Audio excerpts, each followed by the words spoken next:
जय सिया राम दोस्तों। माता सीता को रावण की बेटी क्यों कहा जाता है, इसके पीछे का क्या कारण है। जब रावण एक बार पुष्प विमान से जंगल के रास्ते कहीं जा रहा था तो उसे वन में एक सुंदर कन्या तपस्या करती हुई दिखाई देती है। उस सुंदर कन्या को देखकर रावण उस पर मोहित हो जाता है। काम वासना से आतुर रावण उस कन्या को लंका की पटरानी बनाने के लिए और लंका का राजपाट उसे अपने हाथों में सौंपने की बात करता हुआ खुद को रावण की स्त्री बनने के लिए विवश करता है। लेकिन तपस्वी कन्या ने यह कहकर मना कर दिया कि मैं तो केवल भगवान विष्णु को ही अपना पति मान चुकी हूँ और भगवान विष्णु को ही पति के रूप में पाना चाहती हूँ, जिसके लिए मैं यह कठोर तपस्या कर रही हूँ। इसके अलावा मैं किसी को अपना पति स्वीकार नहीं कर सकती।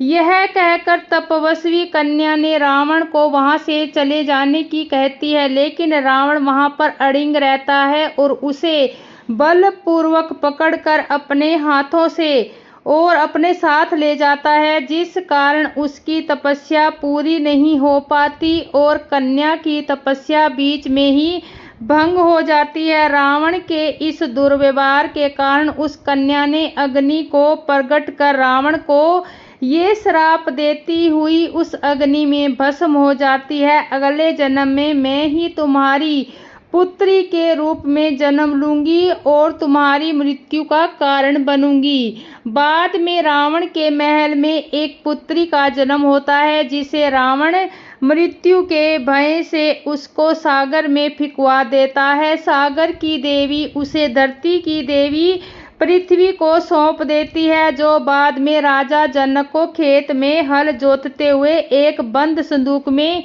जीवित मिलती है। राजा जनक की कोई संतान न होने से उसे पुत्री बनाकर उसकी अच्छी परवरिश करता है और उसका नाम सीता माता रखता है, जो बाद में मर्यादा पुरुषोत्तम भगवान श्री राम की पत्नी बनती है। और वही सुंदर कन्या इस जन्म में रावण की मृत्यु का कारण बनती है। यही कारण था जिसके लिए माता सीता को रावण की बेटी कहा जाता है। रामायण में एक संस्करण के अनुसार रावण ने सीता से सिर्फ एक बेटी के रूप में प्यार किया था। ऐसा कहा जाता है कि सीता रावण और मंदोदरी की ही बेटी थी। अपनी सुंदर बच्ची के जन्म पर रावण बहुत खुश हुआ था, पर लंका के शाही पुजारी ने यह भविष्यवाणी की कि अगर यही बच्ची लंका में रही तो समस्त लंका का विनाश हो जाएगा। इसीलिए सीता को एक अच्छी तरह से सजाए गए बक्से में रखने के बाद समुद्र में फेंकने का निर्णय लिया, परंतु जब यह किया जा रहा था तो जल स्तर अचानक बढ़ गया और बक्स उसी में खो गया। मिथिला शहर में एक दिन जब राजा जनक खेत की जुताई कर रहे थे, तब उनका फावड़ा अचानक किसी चीज से जोर से टकराया। वह एक बॉक्स जैसा ही लग रहा था। उसी बॉक्स में से रावण की बेटी मिली। जनक निसंतान थे और उन्होंने उस बच्चे को एक आशीर्वाद की तरह देखा। जनक ने उसे बच्चे का नाम सीता रखा। रावण को बहुत राहत मिली और खुशी भी हुई जब उसको पता चला कि उसकी बेटी बच गई थी और अभी भी एक राजकुमारी है। रावण की खुशी का कोई ठिकाना नहीं रहा जब उसने सुना कि उसकी बेटी की शादी अब अयोध्या के राम भगवान विष्णु के अवतार से हुई है। अब तक राम 14 साल के लिए वनवास पर नहीं भेजे गए थे, तब तक सब ठीक था। रावण अपनी बेटी को जंगल में दुखों में जीवन व्यतीत करते हुए देख नहीं पाया और उसने सीता को लंका ले जाने की कोशिश करी। लंका में सभी लोगों ने सोचा कि यह रावण का राम और उसके भाई लक्ष्मण के प्रतिरोध लेने का तरीका है, क्योंकि लक्ष्मण ने उसकी बहन शूर्पणखा की नाक काट दी थी। यहाँ तक कि मंदोदरी भी रावण को गलत ही समझती थी, क्योंकि मंदोदरी को याद था कि रावण अपने सपनों में सीता का नाम लेता था। मंदोदरी को लगता था कि रावण सीता के जीवन का प्यार है। राम ने लंका युद्ध की घोषणा की। रावण ने अपने बेटे और भाई को युद्ध में भेजा, लेकिन सभी मारे गए। रावण के हार न मानने के क्या कारण थे? सबसे पहले यह सीता के प्रति उनका असीम प्रेम और स्नेह था। वह सिर्फ पीड़ित होने के लिए सीता को वापस जंगल नहीं भेजना चाहता था। दूसरा, वे जानते थे कि राम स्वयं भगवान विष्णु के अवतार थे और उनके हाथों मृत्यु उन्हें मोक्ष प्रदान करेगी। राम के खिलाफ लड़ते हुए अपनी जान गंवाने पर रावण का उद्धार हुआ, लेकिन इस प्रक्रिया में लंका नष्ट हो गई। पुजारी की बातें सच निकली, सीता ने लंका का विनाश किया। उस दिन दुनिया ने एक महान शासक, विद्वान योद्धा और एक प्यार करने वाले पिता को खो दिया, जो कुछ अच्छा करने की कोशिश कर रहा था, लेकिन रामायण के महाकाव्य में बुराई का प्रतीक बन गया। आशा करती हूँ आपको मेरा जवाब मिल गया होगा। मैंने अपने उत्तर की शुरुआत ही ऐसे की। एक संस्करण के अनुसार मुझे लगता है कि लोगों ने सिर्फ तुलसीदास रामायण और वाल्मीकि रामायण ही पढ़ी है। मैं आप सभी को बताना चाहती हूँ कि रामायण के 2000 से ऊपर संस्करण हैं। जिस तरह की टिप्पणियाँ की गई है, उन्हें यही पता लगता है कि लोग अपनी सोच के दायरे में सीमित कर बैठे हैं और जो चीज़ें सही नजर लगती है उसके सिर से नकार देते हैं। एक नहीं, मैं आपको संस्करण बताता हूँ जिसमें सीता को रावण की बेटी बताया गया है। पहला अद्भुत रामायण और दूसरी है जैन रामायण। अध्यात्म रामायण के अनुसार सीता माता मंदोदरी के गर्भ से उत्पन्न हुई थी, इसलिए वह रावण की बेटी थी। अध्याय रामायण वाल्मीकि रामायण से पृथक एक अन्य संस्करण है जो माता सीता को केंद्र में रखकर लिखा गया है। अध्यात्म रामायण के अनुसार वन में निवास करने वाले एक महर्षि माता लक्ष्मी को अपनी पुत्री के रूप में प्राप्त करने की इच्छा से एक मंगल कलश में नित्य जल डाला करते थे। एक दिन जब महर्षि अपने आश्रम में नहीं थे तो रावण वह कलश लेकर लंका चला आया और मंदोदरी को यह कलश देकर बोला कि इस कलश में अत्यंत तीक्ष्ण विष है, अतः इसे संभाल कर रखें। मंदोदरी अपने पति रावण से उपेक्षित थी, इसलिए मृत्यु की इच्छा से उसने वह जल पी लिया। उस अभिमंत्रित जल के प्रभाव से मंदोदरी गर्भवती हो गई। श्री वाल्मीकि रामायण में एक प्रतिष्ठित एवं पौराणिक ग्रंथ है कि इस ग्रंथ में सीता जी के जन्म की विस्तृत जानकारी दी गई है। आइए देखते हैं क्या कहते हैं ऋषिवर। सीता शब्द का अर्थ है सीनोतिथि और श्री वाल्मीकि रामायण में बाल कांड के 66वें सर्ग में स्वयं महाराज जनक द्वारा महर्षि विश्वामित्र जी एवं श्री राम लक्ष्मण का सत्कार करके धनुष का परिचय देते समय सीता जी का सीता नामकरण के साथ साथ उनके जन्म का भी उल्लेख किया। बड़ा ही मनोहारी चित्रण किया है ऋषिवर ने। देखिए आगे की कहानी। यज्ञ भूमि शोधन के लिए भूमि जोतते समय हल के अगर के भाग से जोती हुई भूमि हराई से एक कन्या उत्पन्न हुई। हल द्वारा खींची गई रेखा से उत्पन्न होने के कारण उसका नाम सीता रखा गया। मैं अपनी इस अयोनिजा कन्या का विवाह उसी से करूंगा जो अपने पराक्रम से धनुष को चढ़ा देगा, अतः इसे वीर्य शुक्ला बनाकर अपने घर में रख छोड़ा। अस्तु, माता सीता को हल द्वारा खींची गई रेखा अयोनिजा भूमि के उत्पन्न होने के कारण भूमिजा वीर्य शुक्ला पराक्रम शुक्ल वाली और हमारी योग भाषा में हरजाई हल द्वारा खींची गई रेखा से उत्पन्न होने के कारण नाम पड़ा। अस्तु, सीता जी ने तो योनिजा है जो न ही किसी की पुत्री, फिर रावण की पुत्री होने का प्रश्न कहाँ उठता है हमने भी पढ़ा है, लेकिन ऐसा लगता है कि कामार्थ दुराचारी रावण को बहुमान प्रदान के लिए ऐसी कथा का सृजन किया गया। क्या आपको लगता है कोई अपनी ही पुत्री का अपहरण करके उसके साथ समागम करना चाहेगा? हिंदू धर्मशास्त्रों में विद धर्मियों द्वारा कराए गए घालमेल और मिलावट से सावधान रहें। रावण की महिमा मंडन करने वाले तथा कथित विद्वान उसे चरित्र सिद्ध करने के लिए कहते हैं कि उसने सीता माता को छुआ भी नहीं है। इसमें कितनी सच्चाई है? क्या इसके पीछे कोई रहस्य है? भगवान श्री राम ने किसी ऐसे रावण का वध नहीं किया जो विद्वान था, शास्त्रों का ज्ञात था और वह अपने राज्य की भलाई के लिए सोचता। राम ने ऐसे रावण का वध किया जो स्त्रियों का सम्मान नहीं करता था, उनके साथ दुराचार करता था और बलपूर्वक अपनी बात मनवाता था। आजकल रावण को अच्छा साबित करने के लिए उसके गलत पक्षों को सही बताकर प्रयास किया जा रहा है। हाँ, रावण रचित शिव तांडव हम भी जानते हैं। इसका अर्थ ये हुआ कि बुरे से बुरे व्यक्ति ने भी अगर कोई अच्छा काम किया है तो उसे अच्छे को याद रखना जाता है, लेकिन उसे अपने कर्मों का फल अवश्य मिलता है। रावण के संगीत ज्ञान की प्रशंसा चल सकती है, लेकिन उससे सीता को छुआ भी नहीं। नेगेटिव बहुत गलत है, क्योंकि रावण का इतिहास उस प्रकार का नहीं रहा। रावण की शिव भक्ति कई ऋषि मुनियों के भी तपस्या से परे है, लेकिन इसका अर्थ ये नहीं है कि रावण ने सीता के साथ बलपूर्वक व्यवहार नहीं किया।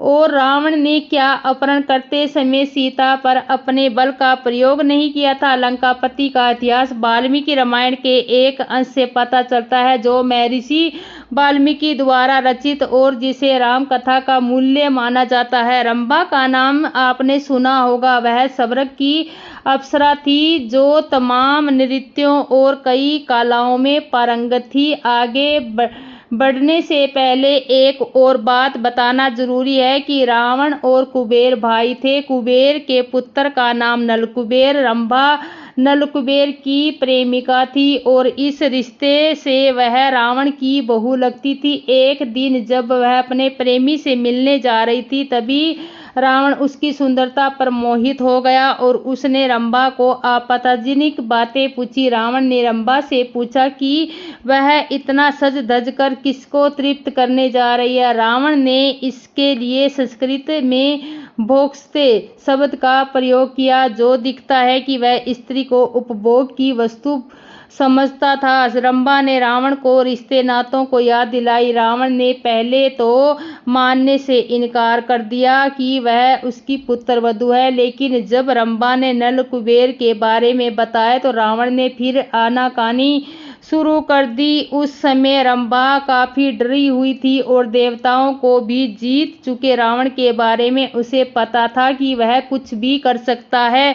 डर से कांप रही रंभा को शायद यह नहीं पता था कि रावण अपनी दुष्टता के कारण रिश्तों नातों को भी परवाह नहीं करेगा। क्या आपको पता है, जब यह साबित हो गया कि रंभा रावण की पुत्र वधू थी, तब रावण ने क्या जवाब दिया? रावण ने कहा कि सारे रिश्ते नाते सिर्फ उन्हीं स्त्रियों के लिए होते हैं जो किसी एक पुरुष की पत्नी हो। उसने रंभा से कहा कि स्वर्गलोक में ऐसा कोई नियम कानून या रिश्ते नाते नहीं होते। उसके बाद रावण ने रंभा के जांघों को वृक्ष स्थल की ओर आपत्तिजनक टिप्पणी की, साथ ही उसे घमंड से चूर होकर अपनी वीरता का बखान किया और यहाँ तक कहा कि अश्विनी कुमार सहित दुनिया का कोई भी पुरुष उससे बेहतर नहीं है। मर्यादा पुरुषोत्तम राम जहाँ सबरी के झूठे बेर खाते हैं, रावण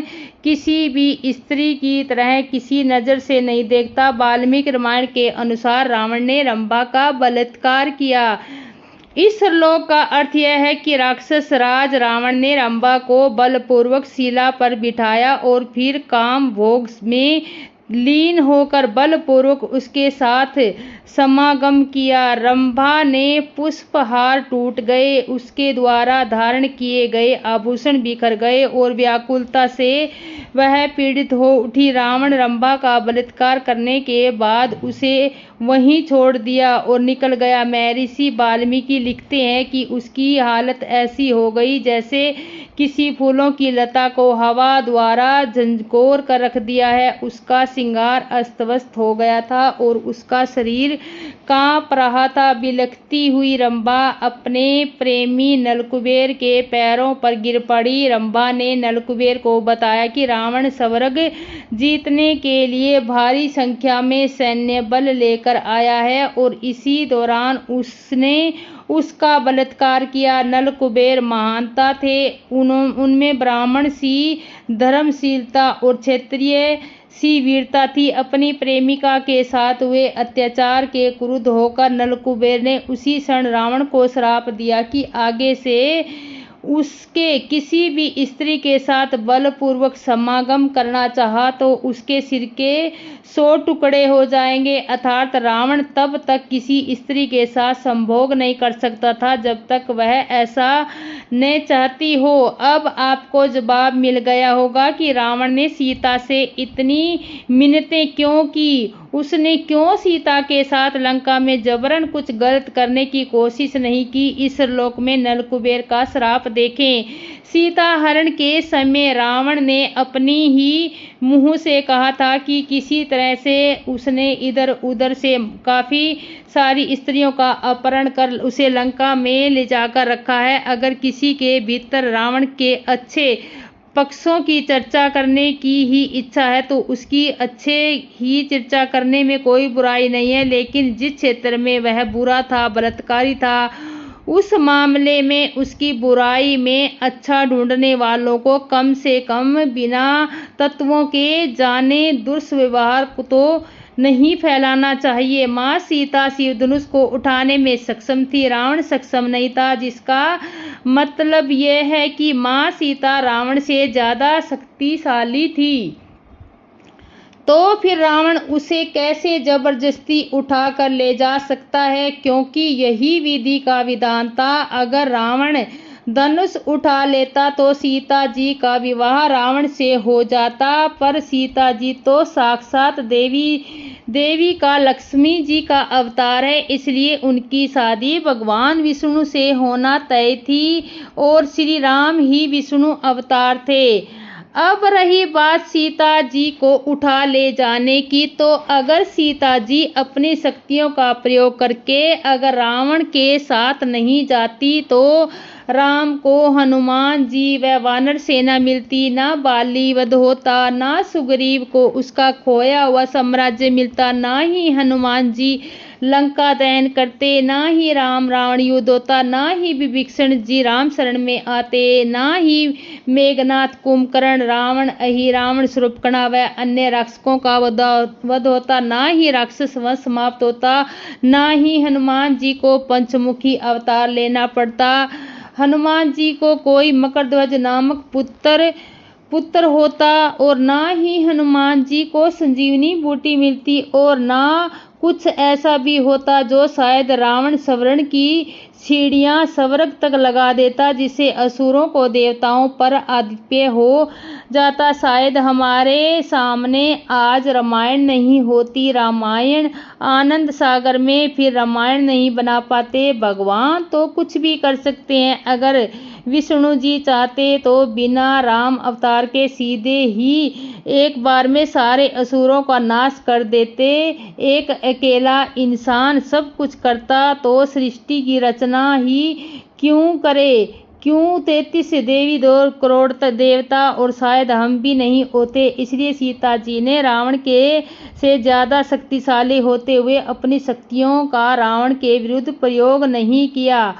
मथुरा राजा जनक के बारे में मान्यता है कि बिहार सीतामढ़ी का पुनौरा गांव वह स्थान है जहां राजा जनक ने हल चलाया था। हल चलाते समय हल एक धातु से टकराकर अटक गया। राजा जनक ने उस स्थान की खुदाई करने का आदेश दिया। इस स्थान से एक कलश निकला और जिसमें एक सुंदर सी कन्या थी। राजा जनक निसंतान थे। उन्होंने कन्या को ईश्वर की कृपा मानकर पुत्री बना लिया। हल का फल जिसे शीत कहते हैं, उसके टकराने के कारण कलश से कन्या बाहर आ गई, इसलिए कन्या का नाम सीता रखा गया। इस घटना से ज्ञात होता है कि सीता राजा जनक की अपनी पुत्री नहीं थी। धरती के अंदर छुपे कलश से प्राप्त होने के कारण खुद को पृथ्वी की धरती मानती है। माँ सीता शिव धनुष उठाने में सक्षम थी, रावण सक्षम नहीं था,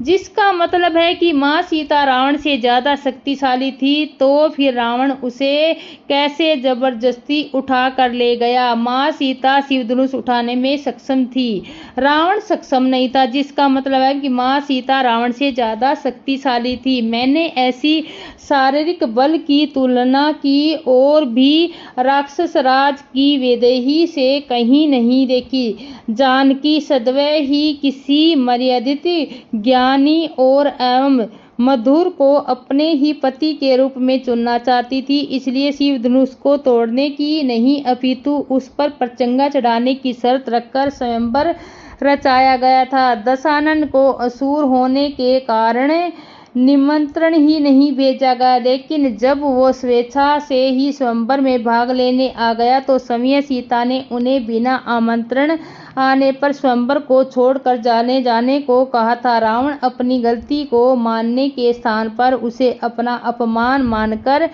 प्रतिशोध की अग्नि में जलने लगा। रावण ने तभी सीता माता से बदला लेने का निर्णय ले लिया था। शूर्पणखा वाली घटना ने तो उस सिर्फ सीता के अपहरण का बहाना दिया। इस घटना के कारण लोगों की नजरों में ये साधारण बन गई और उसने अपनी बहन की बेइज्जती का बदला लेने के लिए सीता का अपहरण किया। यही कारण होता है कि लक्ष्मण का वध करने जाता किसी स्त्री को धोखा देकर बलपूर्वक अपहरण करना कहाँ की वीरता है। अतः राक्षस राज दशानन का एक स्त्री के शारीरिक रूप से दुर्लभ होना तो संभव नहीं लगता, लेकिन चरित्र बल निश्चित ही नहीं था। जब रावण इतना ही ज्ञानी था तो माँ सीता का हरण क्यों किया? रावण भी उतना ही पुरुषोत्तम था जितने राम। सबसे पहले हमें दो बातें समझनी होगी। पहले यह समझना होगा कि सनातन धर्म क्या है और दूसरा ये समझना होगा कि धर्म युद्ध क्या है। जब से इस संसार में दूसरे धर्मों के साथ तुलना शुरू हुई तब से धर्म अच्छाई की बुराई पर जीत को दर्शाने लगा, लेकिन सनातन धर्म की यह परिभाषा नहीं है। सनातन धर्म अच्छाई को भी धर्म मानता है और आपके अनुसार जिसे आप बुराई कहते हैं उसे भी धर्म मांगने की आज़ादी देता है। उदाहरण के रूप में अगर शेर मांस खाता है तो गाय घास खाती है, तो ना गाय को देखकर शेर को पापी कहा जाएगा और ना ही शेर को देखकर गाय को पापी कहा जाएगा, क्योंकि दोनों ही अपनी प्रकृति के हिसाब से अपना कर्म कर रहे हैं। लेकिन जिसमें गुणों का महत्व ज्यादा होगा वह पूजनीय होगा। इसलिए गाय सौम्य स्वभाव की होकर भी माता का दर्जा रखती है और शेर बलशाली होकर भी जंगल का राजा होने के बावजूद गाय जितना महत्व नहीं रखता, भले ही उसकी भूमिका दूसरी जगह काफी खास रही हो।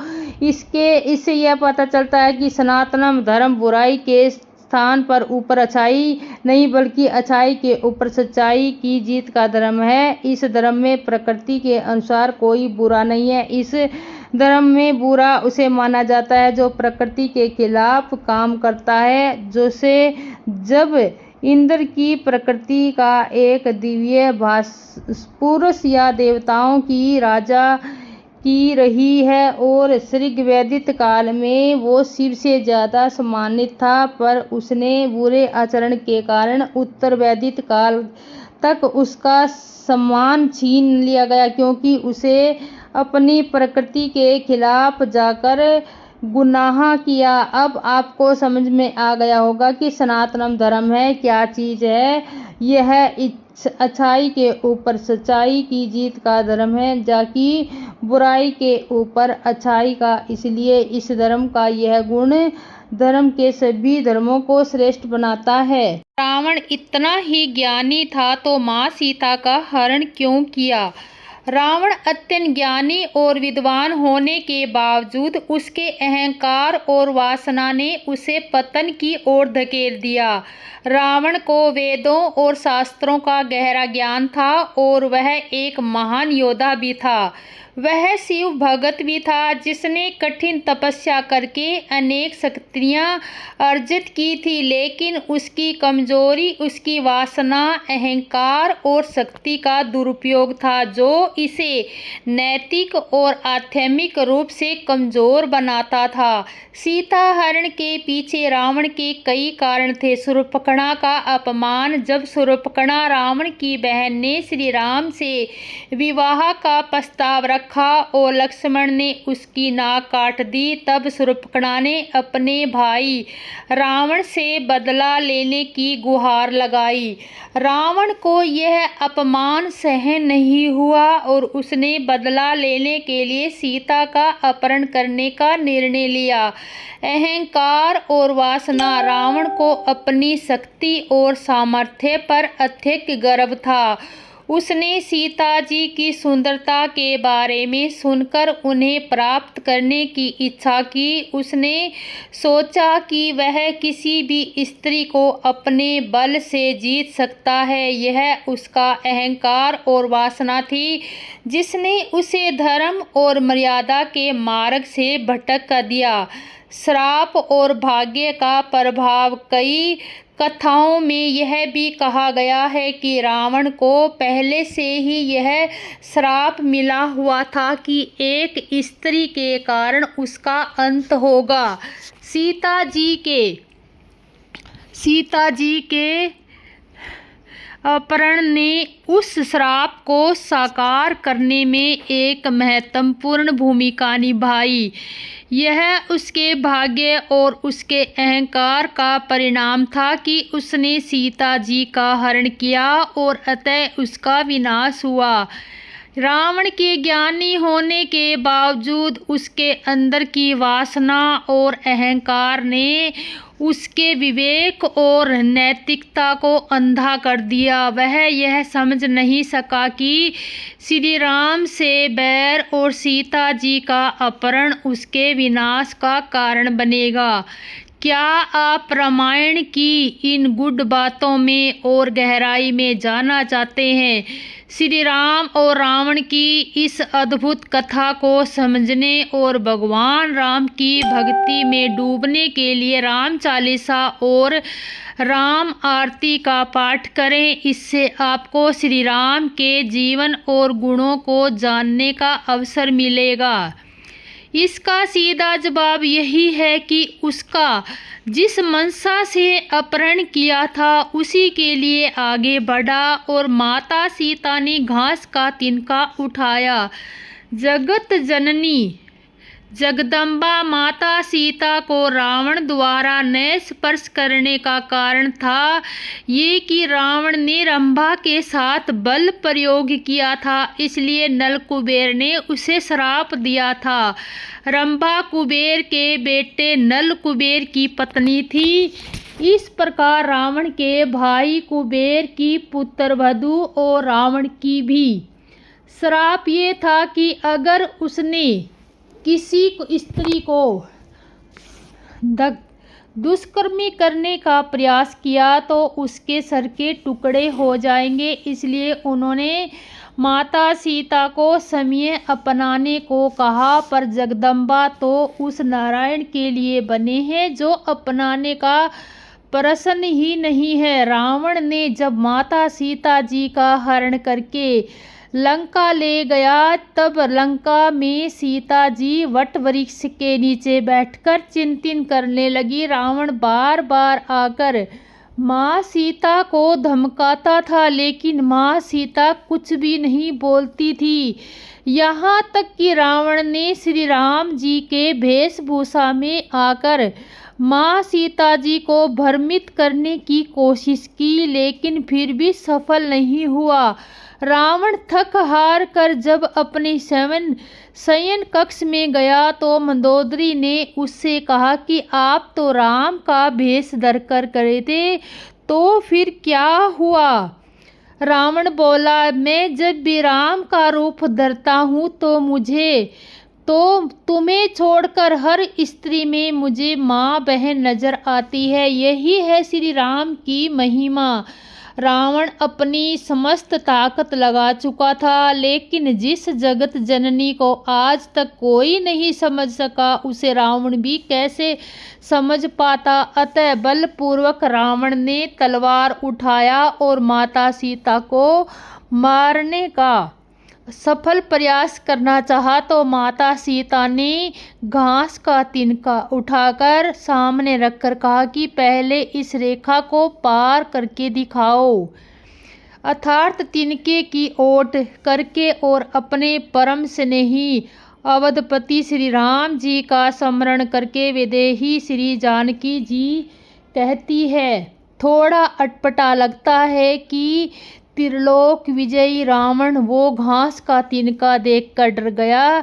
ये कैसे हो सकता है? अक्सर लोग कहते हैं आपको मिल जाएंगे कि ग्रंथों में कुछ भी लिख देते हैं। खासकर सनातन और अपमान करने वाले तो ये बात जानबूझकर छेड़ते हैं और हमारे पास भी इसका जवाब नहीं रहता। तो इसका उत्तर जानने के लिए हमें संस्कृति की सहायता की जरूरत पड़ती है। यहाँ तृण किसे कहा गया? घास को। और घास का जन्म कहाँ से होता है? भूमि पर। इसलिए घास को संस्कृति में भूमिज भी कहते हैं, अर्थात भूमि पर जन्म लेने वाला। और माता सीता का जन्म कहाँ से हुआ? भूमि से। तो घास और माता सीता में कैसा संबंध हुआ? भाई बहन का। तो मेरी पाठिकाएं, माताएं, बहनें, आप बताएं कि आप सबसे अधिक सुरक्षित कब महसूस करती हैं? जब आप पति के साथ होती हैं या भाई के साथ? इसका उत्तर आप समय सोचें। और इसी कारण माता सीता ने तृण को पहले याद किया और रावण से कहा, मेरे पति तो अवधपति है, उनसे बाद में लड़ लेना, पहले मेरे भाई से तो हाथ आजमा लो। श्री राम यहाँ नहीं है, उन्हें बस स्मरण किया और अपने भाई की सुरक्षा की डोर सौंप दिया। और कौन ऐसा भाई होगा उसके जीवित होते उसकी बहन की तरफ कोई आंख उठाकर देखने का साहस करेगा? कोई मुझे तो नहीं लगता। इसलिए माता सीता ने घास का तिनका उठाया था। उम्मीद है आपको जवाब मिल गया होगा। और माता सीता ने अनेकों नामों में से उनका एक नाम भूमिजा भी, अर्थात भूमि से जन्म लेने वाली।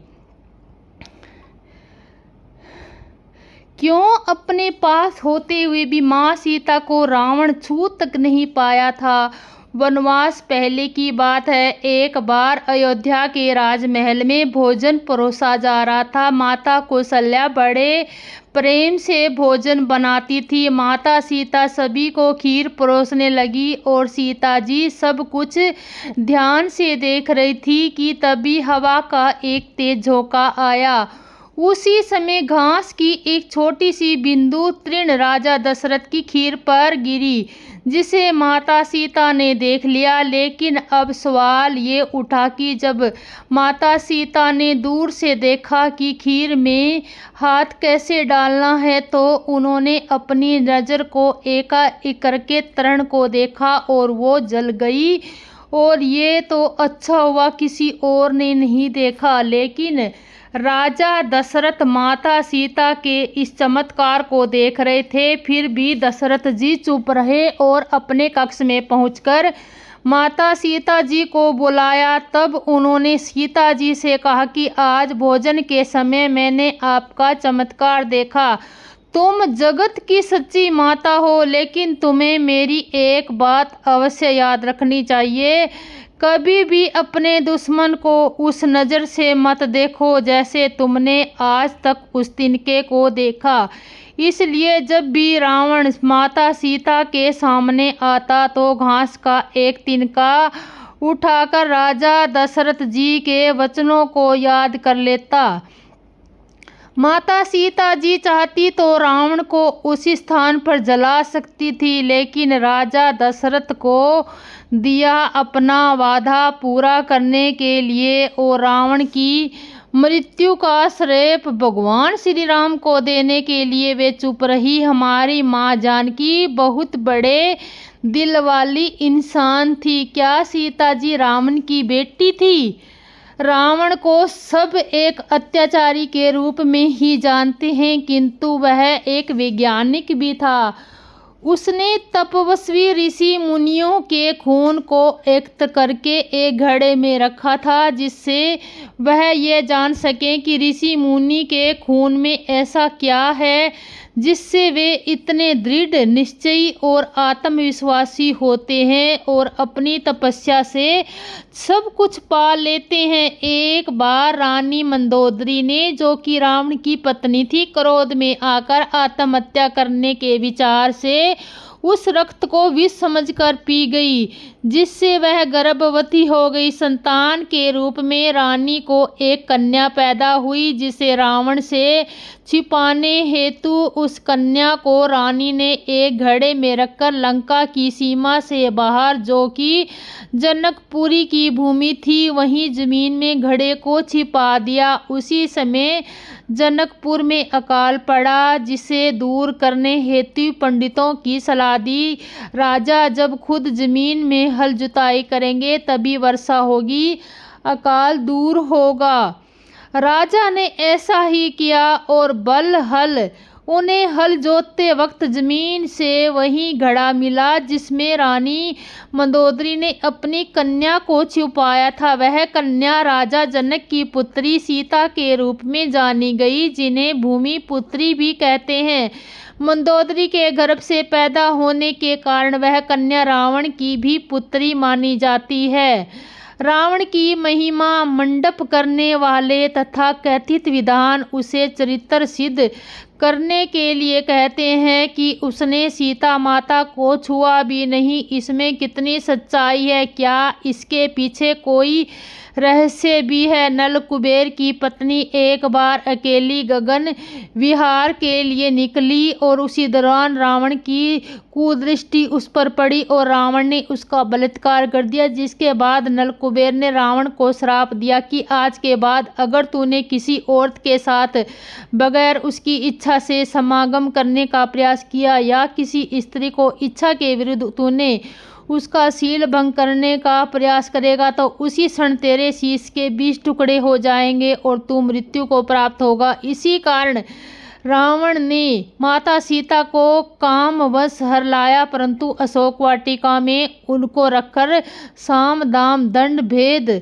सब जतन करके हार गया, किंतु वह सफल नहीं हुआ। और एक बार तो उसने क्रोध में आकर सीता माता को पकड़ने के प्रयास से आगे बढ़ा, किंतु एक तरफ माता के कुश के टुकड़े को अपने अस्तित्व के बल पर अमोघ शस्त्र बनाकर उसमें रावण की वध की धमकी दी और उसी क्षण आकाशवाणी हुआ कि चंद्रदेव के श्रापों को याद करके पीछे हट जाओ। सीता जी के साथ जबरदस्ती करने से तुम मृत्यु को प्राप्त हो जाओगे।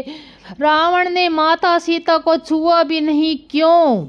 एक बार रावण ने अप्सरा रंभा को जबरदस्ती छूने की कोशिश की थी। रंभा, जो कुबेर के पुत्र नलकुबेर की पत्नी बनने वाली थी, रावण को श्राप दिया गया कि यदि वह किसी भी स्त्री को उसकी इच्छा के बिना छुएगा तो उसके सिर के 100 टुकड़े हो जाएंगे। रावण इस श्राप से डरता था और इसलिए उसने सीता को छुआ नहीं।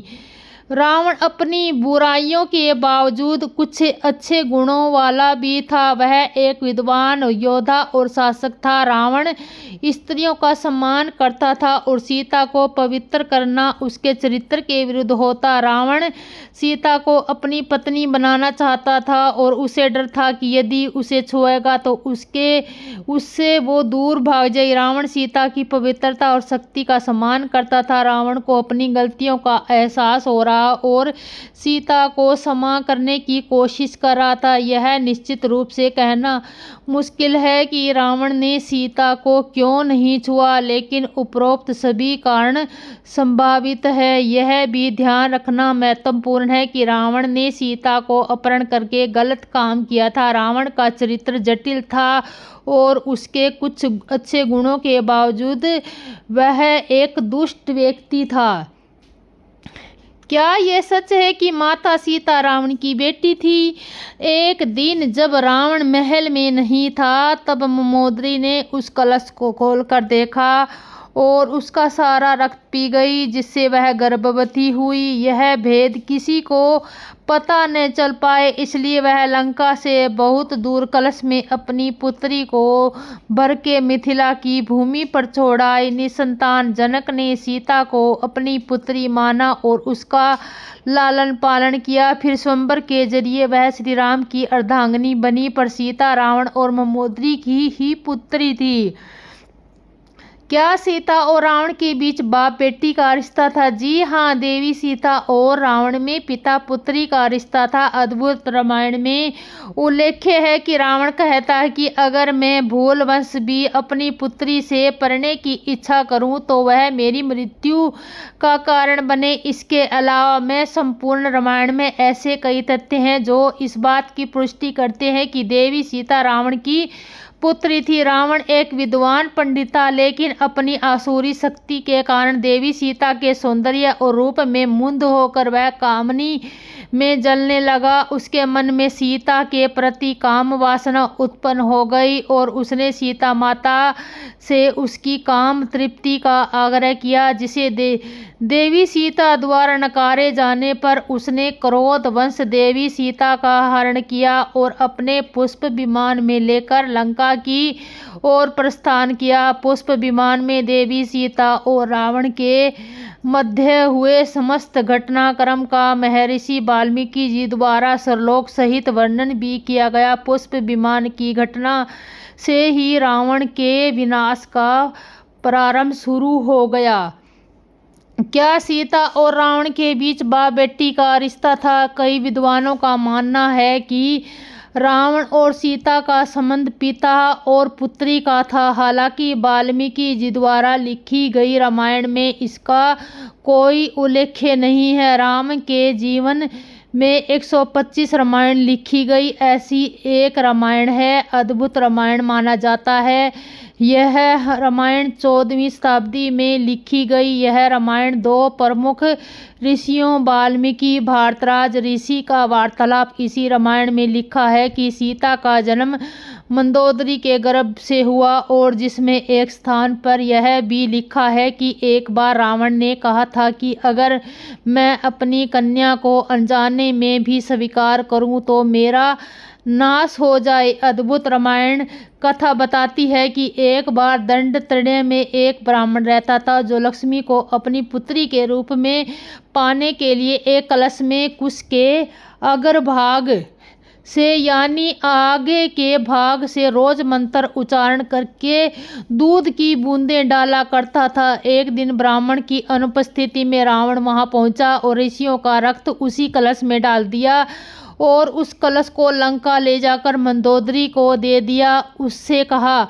इसमें विष है, सावधानी से रखना। इतना कहने के बाद रावण विहार करने पर्वत पर चला गया। रावण की उपेक्षा और अत्याचार से दुखी होकर मंदोदरी आत्महत्या की इच्छा रखकर उस घड़े के रक्त को जहर समझकर पी लिया। अनजाने में ही मंदोदरी गर्भवती हो गई और तीर्थ यात्रा के बहाने भारत आ गई। वहीं उसने यात्रा के समय अपना गर्भ निकालकर भूमि में दफना दिया। इसके बाद